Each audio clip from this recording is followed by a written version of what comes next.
Hindi ako naniniwala na laging yung pinakamagaling ang nananalo sa buhay. Dami kong kakilalang sobrang talented, sobrang talino, sobrang galing, pero halos sa kanila hindi naman lahat nag-succeed eh. Alam nyo yung napansin ko? Minsan hindi talaga pagalingan eh. Kahit sa negosyo, patatagan. Kailangan talaga yung tibay nandun, yung tibay ng loob. Kasi may mga taong sobrang galing, pero konting problema lang, susuko na agad. May mga taong sobrang talented, pero hindi consistent. At may mga simpleng tao lang, pero sobrang sipag, sobrang discipline, at marunong bumangon araw-araw. Sa totoong buhay, hindi lahat ng laban tungkol sa talent.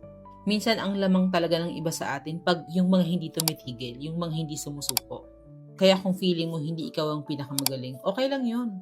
Hindi mo kailangang maging pinakamagaling. Ang kailangan mo maging isang taong hindi madaling sumuko.